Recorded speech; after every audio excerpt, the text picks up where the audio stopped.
같이 하나님 말씀 스크린과 성경 보고 열왕기상 17장 1절에서 9절 읽겠습니다. 길르앗에 우거하는 자 중에 디셉 사람 엘리야가 아합에게 말하되 내가 섬기는 이스라엘의 하나님 여호와께서 살아계심을 두고 맹세하노니 내 말이 없으면 수년 동안 비도 이슬도 있지 아니하리라 하니라. 여호와의 말씀이 엘리야에게 임하여 이르시되 너희는 여기서 떠나 동쪽으로 가서 요단 앞 그릿 시냇가에 숨고 그 시냇물을 마시라. 내가 까마귀들에게 명령하여 거기서 너를 먹이게 하리라. 그가 여호와의 말씀과 같이 하여 곧 가서 요단 앞 그릿 시냇가에 머물매 까마귀들이 아침에도 떡과 고기를 저녁에도 떡과 고기를 가져왔고 그가 시냇물을 마셨으나 땅에 비가 내리지 아니하므로 얼마 후에 그 시내가 마르니라. 여호와의 말씀이 엘리야에게 임하여 이르시되 너는 일어나 시돈에 속한 사르밧으로 가서 거기 머물라. 내가 그곳 과부에게 명령하여 내게 음식을 주게 하였느니라. 아멘. 오늘은 열왕기상 17장 1절에서 9절 말씀으로 나의 공급자, 이런 제목으로 말씀을 전합니다. 따라합시다. 나의 공급자. 누구신지 여러분 아시죠? 하나님이십니다. 이번 금요일에 저희 건물 교회가 있는 건물 입주자 대표 임원들과 제가 회장직을 그만두기 위해서 인수인계 작업을 좀 했습니다. 그러면서 상가를 운영하시는 분들이기 때문에 제가 물어봤습니다. 괜찮으십니까? 이렇게 물어보니까 뭐라고 얘기하냐면 목사님 힘든 정도가 아니고요, 공급이 끊어졌어요. 공급이 끊어졌다고 그렇게 얘기를 합니다. 그러니까 이제는 과거에 벌어놓은 거, 그거 가지고 있는 거, 삐죽한 거, 이거 가지고 언제까지 버틸지 모르지만 버티는 게 지금 이젠 숙제입니다 라고 얘기를 하더라고요. 여러분, 사람은 오늘 제목에 있는 단어처럼 공급이 있어야 살아갑니다. 사람은 공급이 있어야 돼요. 폐는 공기를 공급해줘야 삽니다. 우리 육신이라고 하는 것은 물과 음식을 공급해줘야 살아가는 거예요. 사회생활을 하기 위해서 우리에게 재정적 공급이 절실히 필요합니다. 그리고 우리는 예수 믿는 사람이기 때문에 영적인 안정감을 누리기 위해서는 은혜가 공급돼야 살아갈 수 있는 겁니다. 특별히 이 자리에 보니까 우리 부부들이 많이 계셔서 이야기인데, 남편과 아내의 역할에 따라서 공급이 굉장히 필요해요. 여러분, 남편들, 아내들 잘 들으십시오. 우리 남편들은요, 칭찬과 인정에 대해서 공급을 해줘야 돼요. 쉬운 말로 하면 그것입니다. 너 잘났다, 네가 최고야, 너 때문에 내가 산다. 그러면서 남편들 계속적으로 도닥거려주고 칭찬하고 인정을 공급해주면 그 남편은 가족을 위해서, 아내를 위해서 더욱 헌신하는 사람이 된다는 거죠. 거꾸로 아내들을 위해서 남편들에게 이야기합니다. 우리 아내들은 무엇이 공급돼야 되냐면 사랑에 대한 공급을 충분히 해주어야 행복한 아내가 된다는 거예요. 그래서 어떤 목사님이 우스갯소리로 얘기한 거지만 남편들만 할 수 있는 방언이 있다, 그렇게 가르쳐 주셨어요. 그 방언 여러분들에게 가르쳐 드릴게요. 따라합니다. 사랑해 사랑해. 남편들만 따라합니다. 사랑해 사랑해. 나가면서 사랑해, 화장실에서 나오면서 사랑해, 밥 먹고 나서 사랑해, 직장 가서 영상통화하면서 사랑해, 집에 들어오면서 사랑해, 자기 전에 사랑해. 남편들은 처음부터 끝까지 그냥 아내들에게 이쁘다고 얘기해주고 사랑해만 계속 얘기해주면 그 아내는 어떤 상황에도 어떤 조건에도 행복한 아내가 된다. 그래서 아내들에게는 사랑을 공급해줘야 되고 남편들에게는 인정하고 칭찬을 공급해줘야 되는 거예요. 여러분, 이렇게 사람이라고 하는 존재는 공급이 있어야 살아갑니다. 오늘 본문에 등장하는 엘리야라고 하는 사람도 예외가 아니에요. 엘리야도 똑같은 인간이었기 때문에 성경 야고보서 5장 17절에 말합니다. 엘리야는 우리와 뭐가 같다? 성정이 같은 사람이로되. 이 성정이라고 하는 것이 쉬운 말로 하면 똑같은 인간이기 때문에 이런 거예요. 그러니까 우리처럼 똑같이 육신을 가지고 똑같이 연약한, 조금만 문제 있으면 흔들리는 인간이기 때문에 엘리야에게도 공급이 필요하다는 것입니다. 그래서 하나님은 하나님의 사람 엘리야에게 필요한 모든 것을 성경을 보니까 공급해 주셨어요. 그 공급 속에 우리를 향한 하나님의 공급을 나누기를 원합니다. 세 가지를 나눌 텐데요. 첫 번째로는 피할 곳을 공급하시는 하나님을 우리에게 보여주십니다. 엘리야는 선지자로 부름받았어요. 그래서 하나님께서 하나님의 인도하심을 따라 엘리야에게 늘 계시의 말씀을 주십니다. 어느 날 엘리야가 하나님의 계시를 따라서 아하방을 쫓아갑니다. 그리고 아하방을 만나서 그에게 폭탄 선언을 하는 거예요. 1절 말씀이죠. 시작. 길르앗에 우거하는 자 중에 디셉 사람 엘리야가 아합에게 말하되 내가 섬기는 이스라엘의 하나님 여호와께서 살아계심을 두고 맹세하노니 내 말이 없으면 수년 동안 비도 이슬도 있지 아니하리라. 여러분, 하늘에서 내리는 비라고 하는 것은 자연의 섭리를 따라서 내리기도 하고 그치기도 하는 거잖아요. 그런데 엘리야가 가서 아합에게 뭐라고 얘기했냐면 내 말이 없으면 이 땅에 비가 없을 거다. 여러분, 이것이 굉장히 큰 얘기입니까? 아합왕이 엄청나게 대노할 만한 일인가요? 이것이 문제가 될 만한 일이 아닌 것 같이 우리가 보기엔 보입니다. 그런데 당시의 북이스라엘의 그 상황에서 보면은 이 말은 대단히 위험한 말이에요. 여러분, 아합왕 때는 국교가 바알신을 숭배하는 것이라고 해도 과언이 아닐 만큼 바알신을 정말 신봉했습니다. 이 바알은 누구냐면 하늘에서 비를 내려서 농사를 잘 되게 하는 신. 그래서 바알신을 잘 섬기면 비가 잘 내려서 농사가 잘 되어 우리가 평화롭게 살고 풍요하게 살 수 있다. 그런 신이 바알신이란 말이죠. 그런데 그 바알신에게 매일매일 제사하면서 무엇을 구했을까요? 비를 잘 내려주소서, 비를 주소서, 비를 주소서. 그런데 엘리야가 와서 뭐라고 폭탄 선언을 했습니까? 이 땅에 비가 있지 아니할 것이다. 여러분, 이 이야기는 뭐냐면 아하방 입장에서는 신성모독이고요, 아하방의 체제를 전면 부인하는 반역에 해당하는 발언입니다. 그러니까 요즘 말로 하면 저렇게 망언하는 그 엘리야 즉결 심판, 그 자리에서 죽여라, 이래도 문제가 없는 이야기였다라고 하는 거죠. 그래서 2절 이후를 보면 우리 하나님께서 엘리야를 건지시기 위해서 엘리야를 피하게 하시고 숨기시게 하는 장면이 나오는 거예요. 사랑하는 여러분, 때로는 피하고 숨는 것도 하나님의 인도하심입니다. 누군가가 무서워서 피한다, 뭐라고 할 일이 아니에요. 때로는 피하는 것도 하나님의 인도하심일 수 있다는 거죠. 지금 코로나19 같은 이런 상황에서 조심하고 또 조심하고 더 조심하는 것도 하나님의 인도하심이다. 오늘 오랜만에 예배 나온 우리 형제가 있는데, 만약에 우리 형제가요 교회 가려고 하는데 좀 마음에 걱정스러워가지고 어떻게 했을까요? 집에서 방호복을 꺼내가지고 방호복을 입고 고글을 완벽하게 쓰고 머리까지 뒤집어 쓰고 그리고 이 성전에 나와서 예배 드린다고 생각을 해봐요. 어떤 사람들은 야, 뭘 저렇게까지 라고 얘기할 수 있지만 하나님의 인도하심이 그와 같을 수 있다는 거예요. 조심하고 더 조심하는 거, 그게 문제가 되는 거 아니라는 거죠. 여러분, 하나님은 생명의 위협 가운데서 엘리야를 피하게 하시고 숨게 하셨습니다. 3절 볼까요? 시작. 너는 여기서 떠나 동쪽으로 가서 요단 앞 그리 시냇가에 숨고. 그렇게 하나님이 피해서 숨어 있게 만들고 인도하셨다는 거죠. 얼마나 숨어 있었을까요? 학자들이 얘기합니다. 꽤 오랜 시간을 숨어서 지냈을 거라고. 여러분, 거기서 엘리야 누구하고 대화했을까요? 대화할 사람이 없습니다. 그래서 아침 저녁으로 떡과 고기를 물어오는 까마귀 오면 이 까마귀 오늘도 왔는가? 너무 고맙다. 저녁에 오면 오늘 좀 늦었네. 고맙다. 까마귀하고만 대화할 뿐 어느 누구와도 대화할 수 없는, 그냥 홀로 머물러 있는, 매일 아침 저녁을 혼밥하고 있는, 그게 엘리야예요. 여러분, 올해 2월 말에 저희 집에 제 사모가 뉴질랜드를 잠깐 갔어요. 그래서 뜻하지 않게 제가 기러기 아빠로 한 달을 보냈습니다. 제가 지금도 기억합니다. 텅 빈 집에 들어갈 때마다 혼잣말을 입버릇처럼 계속 얘기를 한 거예요. 이렇게 얘기했습니다. 괜찮아, 난 잘 지낼 수 있어. 괜찮아, 난 잘 지낼 수 있어. 그렇게 늘 얘기했고, 제가 잘 지낼 수 있다는 걸 증명해 보이기 위해서 냉장고에서 성도들이나 우리 주변의 분들이 만들어주신 반찬들 6가지 이상 가지런하게, 마치 한정식집 한상 차림처럼 깨끗하고 정갈하게 준비해 놓고 스스로 계속 얘기했습니다. 괜찮아, 나 혼자 잘 지낼 수 있어. 나 잘 먹는다. 그러면서 밥을 먹었다는 거죠.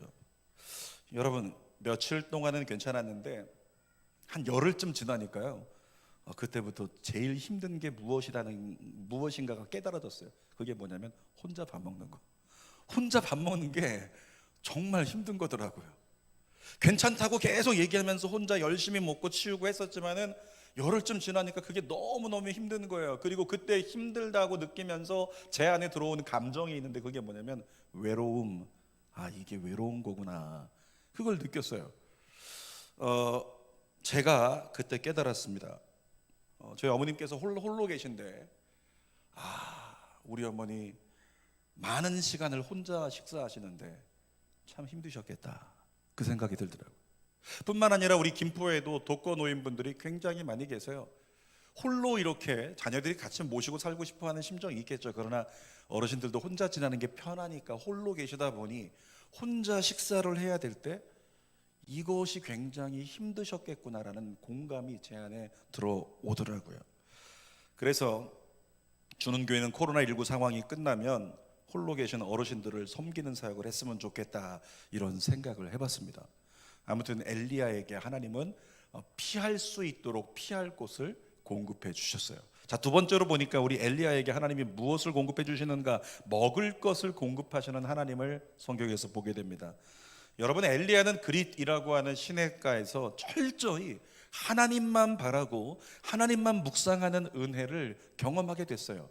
이 그릿 시냇가의 그릿이라고 하는 뜻 들어보신 분도 계시겠지만 의미가 뭐냐면요, 분리입니다. 분리, 단절, 이런 의미를 가지고 있습니다. 그릿이라고 하는 것은 세상과 분리된 공간, 위험 가운데서 분리된 공간, 세상과 단절된 공간, 세상이 줄 수 있는 어떠한 도움에서 단절된 공간. 그러니까 거기는 뭐다? 광야다.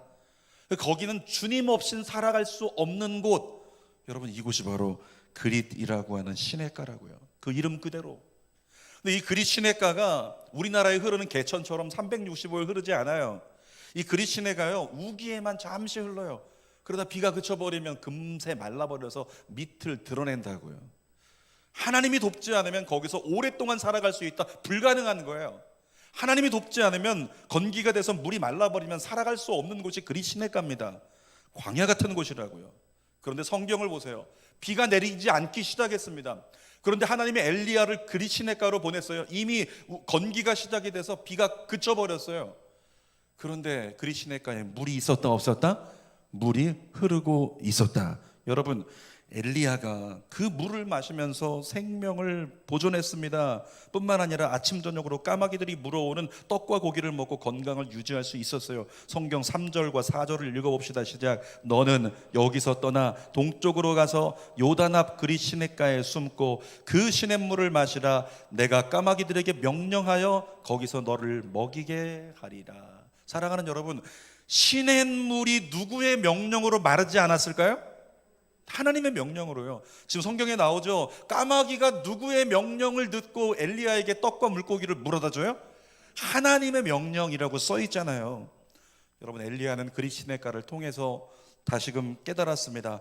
하나님의 말씀만 따르면 어느 곳에 있든지 어떤 상황에도 하나님 때문에 사는구나. 사랑하는 여러분, 우리도 마찬가지입니다. 하나님의 말씀만 따르면 어떤 상황에도 어느 곳에 있든지 우리는 살게 될 줄 믿습니다. 그래서 그리스도인은 하나님 말씀 듣고 하나님 말씀을 따르는 것, 이것을 해야 되는 거예요. 철야 예배 끝나고서 집에 갈 때 저희 교회 아이들 중에서 작은 아이에게 4학년짜리인가요? 물어봤어요. 야, 너 기억나니? 목사님이랑 했던 거, 2월 달에 했던 거 기억나? 신앙생활이 뭐라고? 그랬더니 아이가 바로 얘기하더라고요. 하나님의 말씀을 듣고 따르고.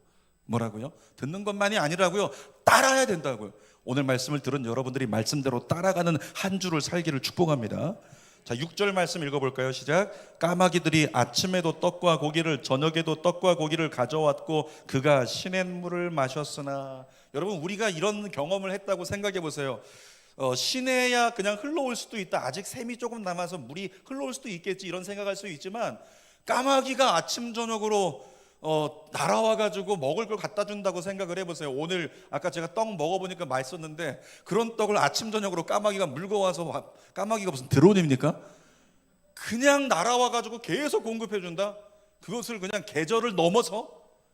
엄청난 일이죠. 여러분, 그런 일들은 정말 어쩌면은 대단히 신기한 일이다, 이건 와 대단한데, 이렇게 얘기할 수 있을 거예요.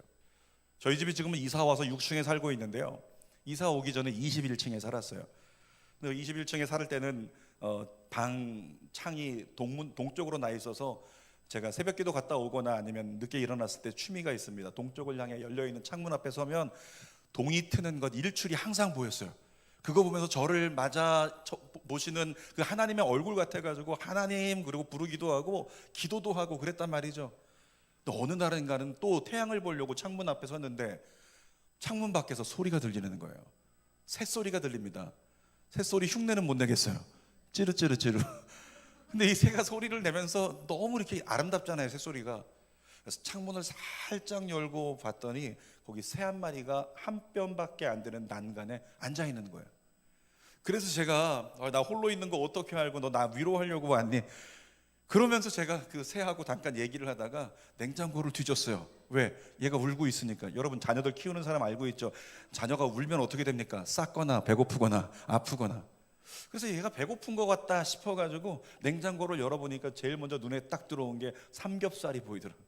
가위로 삼겹살을 1cm 정도 잘라가지고 제가 새가 있는 난간에 젓가락으로 슬며시 놔줬습니다. 그리고 조금 있다가 와서 봤어요. 삼겹살이 싹 사라졌어요. 새가 먹어버렸어요. 그거 보니까 신기한데 1시간쯤 있다 보니까 새가 사라지고 없더라고요. 여러분 21층 난간에 그 새 한 마리가 앉아있는 거 처음이자 마지막이었는데 그것도 신기한데 매일 아침 저녁으로 까마귀가 드론처럼 날아와가지고 정확하게 똑같은 시간에 떡 던져주고 고기 던져주고 잘 지내 하루 잘 지내 그리고 가고 저녁에도 이거 먹고 자라 던져주고 이건 엄청난 일이잖아요. 세상에 이런 일이 나올 만한 광경이고 해외 토픽에나 나올 만한 광경이잖아요. 여러분 그러니까 엘리야 입장에서는 어떻겠습니까? 야, 저 까마귀 진짜 소중하다. 까마귀 없었으면 나 죽을 뻔했어. 아, 까마귀 멋진 까마귀, 까마귀 사랑해. 그러면서 인사하고 까마귀를 소중하게 여겼을 거라고요. 인간이기 때문에. 질문하겠습니다. 정말 까마귀가 중요합니까? 누가 중요하죠? 까마귀를 보내신 하나님이 중요한 거예요. 여러분 우리 인생의 공급의 주체가 누구인지 혼동하지 마세요. 여러분의 회사 사장님이 공급의 주체가 아닙니다. 여러분에게 무언가를 제공해 줄 수 있는 고객들 누군가 그들이 공급의 주체가 아니에요. 여러분들에게 공급하시는 분은 누구십니까? 공급되게 하시는 분이 하나님이시라고요. 아멘입니까? 혼동하지 말아야 돼요. 여러분 우리의 은인은 하나님밖에 없습니다. 우리의 공급자는 하나님이요 우리의 은인은 하나님이다. 이 사실이 우리 안에서 진리가 되어져야 바른 신앙생활이 가능한 겁니다. 내 인생에 찾아오는 까마귀를 중요하게 생각하지 마세요. 까마귀를 보내신 하나님을 중요하게 생각하십시오. 요즘 저에게 까마귀가 있어요. 요즘 저에게는 이재명 경기도지사가 까마귀입니다. 재난지원금을 제일 먼저 외쳐주시고 실행했을 뿐만 아니라 최근에 뉴스를 보니까 2차도 3차도 해야 된다고 주장하시는 우리 이재명 경기도지사 까마귀님. 여러분 물론 이제 미래에 이제 우리의 빛이 되고 또 세금 폭탄 부메랑으로 돌아올 것 같다 이야기하기도 하지만 그럼에도 불구하고 요즘 어떤가요? 솔직히 그러지 않나요? 재난지원금 나와 있는 거 그거 카드 적립된 거 쓸 때 재미가 쏠쏠하지 않습니까? 저만 그런가요? 여러분 제가 목사인데 정욕적인 기도를 했잖아요. 하나님 이재명 도지사를 축복합니다. 주여 확실히 밀어붙이게 하옵소서. 2차 3차도 받게 하옵소서. 이렇게 우리에게 예를 든 거니까 이렇게 우리에게 재정적인 도움을 줄 수 있는 사람 어쩌면 그가 하나님께서 나를 도우라고 보낸 까마귀일 수 있다는 거죠. 잘 분별하세요. 까마귀는 도구일 뿐이라고요. 까마귀는 심부름꾼일 뿐이라고요. 인간이 실수할 때가 있는데 공급자를 혼돈할 때 실수하는 거예요. 여러분 사람을 공급자로 여길 때가 있다는 것입니다. 공급자를 혼돈하지 마십시오. 공급자는 하나님밖에 없습니다. 그러니까 여러분 가정에 먹일 것 하나님이 공급해 주십니다. 세 번째로 보니까 엘리야에게 은혜를 공급하시는 하나님을 경험하게 돼요. 7절 말씀 읽어볼까요? 땅에 비가 내리지 아니하므로 얼마 후에 그 시내가 마르니라. 그동안은 그리 시내가에서 흘러오는 물을 마시고 그래도 살았었는데 이 시내가 완전히 다 말라버렸어요. 물이 떨어졌습니다. 그러므로 더 이상 거기서는 살아갈 수가 없는 거죠. 그래서 또 다른 공급이 필요했습니다. 엘리야가 하나님께 기도했겠죠. 그리고 하나님의 음성을 응답으로 받았습니다. 9절 말씀이 응답이었어요. 읽습니다. 너는 일어나 시돈에 속한 사르밧으로 가서 거기 머물라. 내가 그곳 과부에게 명령하여 내게 음식을 주게 하였느니라. 하나님의 음성을 들었을 때 엘리야 너무 어땠을까요? 너무 감사하지 않았을까요?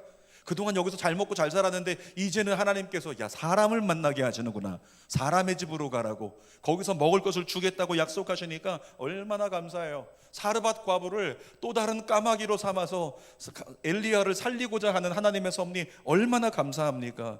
그런데 사르밧 과부의 집에 갔을 때 현실은 어땠죠?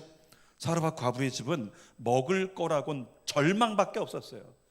절망밖에 씹을 것이 없었단 말이죠. 그 가정 가운데. 성경 봅시다. 12절 말씀이요, 시작. 그가 이르되 당신의 하나님 여호와께서 살아계심을 두고 맹세하노니 나는 떡이 없고 다만 통에 가루 한 움큼과 병에 기름 조금뿐이라. 내가 나뭇가지 둘을 주워다가 나와 내 아들을 위하여 음식을 만들어 먹고 그 후에는 죽으리라. 절망적인 소식을 엘리야가 듣게 되는 거예요. 여러분, 하나님이 인도하셨잖아요. 하나님이 가라고 하셨잖아요. 그러면 사르밧 과부의 집은 주막 같은 집이어야 됐고 쉴 곳이 있고 먹을 것이 많았어야죠. 그래야 하나님의 인도하심이 맞는 거잖아요. 여러분, 그런데 그 가정에는 이미 먹을 것이 바닥나 버렸습니다. 더 이상 엘리야를 먹여줄 것이 없었습니다. 그러니까 삶을 살아가다가 이런 경험을 우리가 할 때가 있다는 것입니다. 하나님이 응답하셔서 누군가를 만났어요. 저 사람이면 나를 살려줄 수 있지 않을까? 그런 감동이 있어서 누군가를 하나님의 응답하심으로 만났습니다. 그런데 나에게 결과적으로 아무런 도움이 안 될 때가 있어요. 하나님의 응답하심으로 내가 어떤 새로운 일을 시작을 했어요. 그런데 오히려 이전보다 더 나빠질 때도 있더라는 거죠. 그때 주의하십시오. 입술로 범죄하지 않도록 주의하십시오. 왜? 하나님은 그때도 여전히 선하신 분이십니다. 따라합시다. 하나님은 실수하지 않으신다. 아멘입니까? 우리 하나님 어떤 경우에도 말씀하셨다면 그 말씀에는 실수가 없는 거예요. 지금 당장 하나님의 공급이 눈에 안 보일 뿐이지 하나님은 장차 인도하신 길에 반드시 역사하실 줄 믿습니다. 자, 이후에 사르밧 과부의 집에 일어난 일을 보세요. 13절부터 16절까지를 연이어 읽어보겠습니다. 시작. 엘리야가 그에게 이르되 두려워하지 말고 가서 내 말대로 하려니와 먼저 그것으로 나를 위하여 작은 떡 한 개를 만들어 내게로 가져오고 그 후에 너와 내 아들을 위하여 만들라. 이스라엘의 하나님 여호와의 말씀이 나 여호와가 비를 지면에 내리는 날까지 그 통의 가루가 떨어지지 아니하고 그 병의 기름이 없어지지 아니하리라 하셨느니라. 그가 가서 엘리야의 말대로 하였더니 그와 엘리야와 그의 식구가 여러 날 먹었으나 여호와께서 엘리야를 통하여 하신 말씀같이 통의 가루가 떨어지지 아니하고 병의 기름이 없어지지 아니하니라. 여러분, 물어보겠습니다. 까마귀가 떡과 고기를 물어왔는데 사르밧 과부를 통해서 하나님이 모자라지 않는 것을 계속 공급받게 하셨는데 까마귀가 중요할까요? 사르밧 과부가 중요할까요? 누가 중요할까요? 가끔씩 아이들에게 짓궂은 질문하지 않나요? 이렇게 두 가지 다 답이 아닌 거 누가 중요하다고요? 하나님이 중요하잖아요. 까마귀도 중요한 게 아니고 사르밧 과부도 중요한 게 아니고 하나님이 중요합니다. 하나님만이 공급자이십니다. 그런데 우리의 삶을 보면 우리는 가끔씩 까마귀만 쳐다보고 살아요. 하나님은 안중에도 없습니다. 그래서 세상 의지하고 사람 의지하고 세상 개선법을 가지고 살아가려고 하는 그런 모습이 우리 안에 있더라는 거죠. 여러분, 그래서 때때로 우리 하나님은 일부러 우리를 돕는 까마귀를 쫓아버릴 때도 있어요. 왜? 진짜 공급자이신 하나님을 경험할 수 있게 하시려고. 사랑하는 여러분, 경제적으로 어려우십니까? 그러면 하나님 바라보십시오. 하나님이 때를 따라 돕는 은혜를 주시면서 여러분에게 합당한 또 다른 까마귀를 보내주실 줄 믿습니다. 이 코로나19 상황 때문에요, 모든 분야에 답이 없대요. 오늘도 제가 일부 예배 끝나고 잠깐 뉴스를 보는데 보니까 많은 이 산업체들이 전부 다 무너져가고 있고 바닥을 향해서 가고 있다라고 하는 이 현실이라고 하는 거죠. 지금은 마치 그 쓰나미가 지진이 흔들려서 한번 흔들린 상황일 뿐이지 지진 때문에 나중에 쓰나미가 몰려올 때 더 큰 피해가 있잖아요. 이제 앞으로 그런 것들이 우리에게 다가올 수도 있는 그런 경제적 상황이다, 이렇게 이야기를 한다는 거죠. 여러분, 코로나19 때문에 우리에게는 정말 내일의 답이 없습니다. 이것이 현실적인 진단이죠. 그러나 우리에겐 답이 없어도 믿습니다. 하나님께는 답이 있습니다. 사르밧 과부가 마지막 남아있는 한 움큼의 그 가루를 보았을 때 그 심정이 어땠을까요? 주어져 있는 결핍 상황, 먹을 것이 다 떨어져 있는 이 결핍 상황에서 마음이 찹찹하고 지치고 힘들었을 거예요. 내일이면 이걸 가지고 마지막 떡을 먹고 내 아들과 함께 죽어야 되니 얼마나 심정이 찹찹했을까요? 누워도 잠이 오지 않았겠죠. 여러분, 그런데 결과는 어떻게 됐을까요? 사르밧 과부 가정에 있는 그 결핍 상황 때문에 하나님이 엘리야를, 하나님의 역사를 보이시려고 그 가정에 보내신 거예요. 그러니까 다시 말하면 결과적으로는 내게 다가와 있는 결핍 상황이라고 하는 것 때문에 결국에는 이 기근을 이겨낼 수 있는 은혜가 임하게 되었다. 그러므로 사랑하는 여러분, 여러분 가정 가운데, 여러분 사업 가운데 어려움이 다가왔을 때, 무언가 결핍이 다가왔을 때 끝까지 하나님 신뢰하십시오. 하나님이 그것이 오히려 반전을 이루는 씨앗이 되게 만들어 주실 줄 믿습니다. 이 장기동에 있는 한 교회가요, 몇 년 전에 굉장히 재정 때문에 힘들었어요.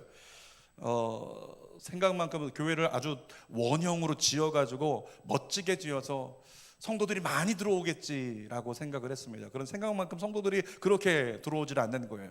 재정적인 어려움이 계속되기 시작했습니다. 결국에는 은행에 이자도 못 내는 그런 신세가 돼버렸어요. 그래서 최후의 이제 선택을 하게 됐는데 교회를 매각하자, 이렇게 결정을 합니다. 그리고 공식적으로는 안 되니까, 교회가 흔들리니까 비공식적으로 이 김포회 연합회를 통해서 위에 있는 요직에 있는 목사님들을 통해서 매수할 사람을 찾습니다. 매입할 사람을. 그래서 찾고 찾는 중에 저에게도 소식이 들려왔어요. 강 목사, 주는교회 근처에 있는 그 아무개 교회 있지? 거기가 매각한다고 이렇게 나왔네? 라고 이야기를 들었어요. 그 이야기 들었을 때 두 가지 마음이 제게 교차했습니다. 겉으로 그 교회를 위해서 정말 열심히 기도했습니다. 새벽에도 기도했어요. 하나님, 그 교회가 재정적인 문제가 해결되게 하여 주옵소서. 강단에서 기도하고 내려가서 혼자 기도할 때는요, 하나님 혹시 저희에게 주시는 교회인가요? 이러면서 두 가지 마음으로 기도를 했던 때가 있다는 거죠. 그래도 입버릇처럼 늘 했습니다. 그 교회에 돕는 자를 보내주옵소서, 돕는 자를 보내주옵소서. 오늘 본문과 같이 말하면 그 교회에 정말 능력 있는 까마귀를 보내주소서, 이렇게 기도를 했단 말이죠. 근데 몇 개월 뒤에 그 교회가 정상화됐다는 얘기를 들었습니다. 나중에 이유를 알아보니까 이 지역에서 손에 꼽히는 재력가가 있는데 모 유치원 이사장이 엄청난 재력가래요. 그런데 그 이사장이 그 교회를 출석하기 시작했대요. 그리고 얘기를 들어보니까 그 교회 헌금의 거의 절반을 그 이사장이 다 낸다는 거죠. 그래서 재정적인 위기를 넘어갔다. 그 소식을 듣고 새벽에 기도하면서 하나님께, 하나님, 그 교회를 살려주셔서 감사합니다, 세워주셔서 감사합니다, 감사 기도를 드렸어요. 그러면서 감사 기도하면서 마지막에 이런 기도를 더 붙입니다. 하나님, 그 교회 위기 넘어가게 해주셔서 감사합니다. 다음에는 그분을 저희 교회로 보내주옵소서. 정욕에 속한 기도죠. 기도도 아닌 넋두리처럼. 여러분, 그런데 놀라운 소식이 있습니다. 내일부터 6월인데요 6월 달에 그 이사장이 저희 교회 출석하겠다고 그런 얘기가 들려왔어요. 할렐루야.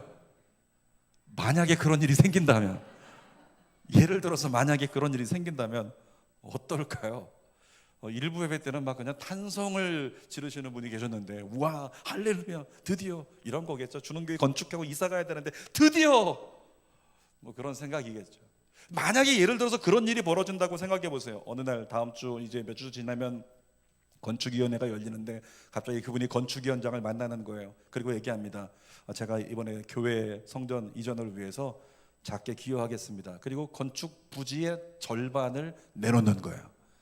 저희가 바라보고 있는 지역이 땅이 20억인데 그럼 10억을 내놨다고 생각을 해보십시오. 그리고 주는 교회가 건축을 위해서, 이전을 위해서 준비되기 시작하고 사람들은 얘기합니다. 그분 때문에, 그분 때문에, 그분 때문에, 그분 때문에. 여러분, 그런 일이 생긴다면 우리가 모였을 때 예수를 묵상하기보다 누구를 얘기할까요? 그분에 대한 이야기를 하게 될 거예요. 그분에 대한 이야기를 하고 계속적으로 주의 종도 암암리에 그분의 이름을 높이고 있는 그런 모습을 볼 수 있다는 거죠. 인간의 입장에서 본다면 그분 때문에 주는 교회가 성전을 건축했다, 이렇게 볼 수 있다는 거죠. 그런데 하나님 편에서 보면 어떨까요? 하나님 편에서는 그분도 한 마리의 까마귀일 뿐이라고요. 저는 이 자리에 있는 여러분 때문에 주는교회가 든든히 잘 세워진다고 믿습니다. 이 코로나19 상황에도 이렇게 많이 나와서 예배드릴 줄 몰랐어요. 대단한 분들이에요. 순교자적인 사명을 가진 분들이에요. 여러분 대단한 분들이잖아요. 여러분, 그럼에도 불구하고 옆 사람에게 오늘 말씀을 빌어서 인사한다면 우리는 이렇게 인사를 해야 됩니다. 옆 사람에게 마스크 쓴 채로요, 살짝만 말하되 표정은 확실하게 해서 옆 사람에게 인사하겠습니다. 까마귀 안녕. 까마귀 안녕. 사랑하는 여러분, 사람 의지하지 마십시오. 사람은 까마귀일 뿐입니다. 그 사람 없으면 공급자이신 하나님이 또 다른 사람 반드시 보내주십니다. 여러분, 엘리야하고 사르밧 과부 둘 중에 서로가 서로를 볼 때 누가 까마귀에 해당할까요? 엘리야에게 사르밧 과부가 까마귀일까요? 사르밧 과부에게 엘리야가 까마귀일까요? 두 사람 입장에서 본다면 결국에는 둘 다 서로에게 까마귀인 거예요. 왜? 사르밧 과부가 없었으면 엘리야는 기근을 이기지 못합니다. 그러니까 사르밧 과부는 엘리야에게 보냄받은 까마귀예요. 거꾸로 엘리야가 없었으면 사르밧 과부는 기근을 못 이겨요. 그러니까 사르밧 과부 입장에서도 엘리야는 하나님이 예비하신 까마귀입니다. 여러분, 교회는 이와 같은 인식으로 서로를 바라봐야 됩니다. 서로가 서로에게 까마귀로 보냄받은 존재들이라고. 보냄받은 까마귀들끼리 잘했네 못했네 도토리 키재기 하면 안 된다고요. 함께 섬겨주면서 공급자이신 하나님만 바라보는 것, 그것이 우리의 최선인 줄 믿습니다. 설교 결론입니다. 오늘 제목이 나의 공급자입니다. 사랑하는 여러분, 여러분의 공급자는 오직 한 분이신 하나님이십니다. 아멘이십니까? 하나님은 여러분에게 필요한 것을 공급하기 위해 이미 준비가 끝난 분이세요. 여러분의 가정과 사업과 자녀의 미래에 이미 주시려고 공급하시려고 준비가 끝난 분이세요. 그런데 하나님이 한 가지 말씀하십니다. 성현아, 나 준비 끝났거든. 그러니까 너 나에게 기도해라. 뭐 해라? 기도해라. 여러분, 주는교회 지금 가장 시급한 게 뭡니까? 물어본다면 이제는 성도들도 툭 건드리면 말이 나옵니다. 성전 이전이요, 성전 건축이요. 저는 믿습니다. 공급자이신 하나님이 여러분을 위해서, 여러분의 자녀들을 위해서 주는교회 새 성전을 공급해 주십니다. 이미 준비해 놓으셨습니다. 다만 우리가 기도하기 시작하면 하나님이 준비하신 성전 곧 만나게 될 것을 믿습니다. 그러므로 우리에게 있어서 최선은 다른 게 아니에요. 무엇이 최선일까요? 무엇이 최선입니까? 기도라고요. 그래서 공지한 것처럼 6월이 시작되는 내일부터 해서 새벽에도 물론 기도하겠지만 매일 저녁 9시 이곳에서 성전 확장 이전을 위한, 나아가서는 건축을 위한 기도회를 진행할 것입니다.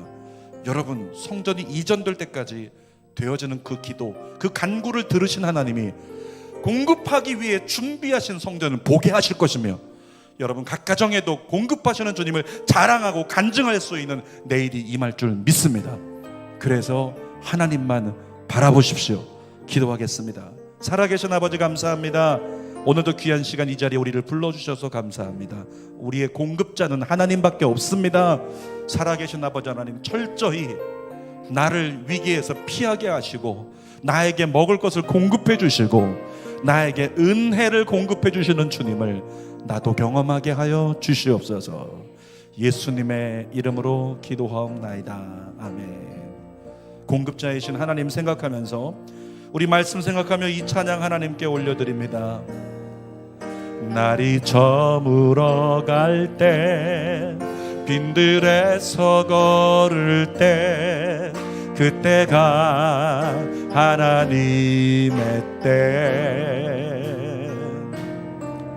내 힘으로 안 될 때, 빈손으로 걸을 때, 내가 고백해 여호와 이래. 한 번 더 고백합시다. 내 인생이 날이 저물 때 같아도, 날이 저물어 갈 때, 빈들에서 걸을 때, 그때가 하나님의 때. 내 힘으로 안 될 때, 빈손으로 걸을 때 내가 고백해 여호와 이래. 주가 일하시네, 주가 일하시네. 주께 아끼지 않는 자에게 주가 일하시네, 주가 일하시네. 신뢰하며 걷는 자에게 우리 모인 이곳에, 우리 모인 이곳에 주님 함께 계시네. 누리네 아버지 은혜. 적은 떡과 물고기 내 모든 걸 드릴 때 모두 고백해 여호와 이래. 아멘.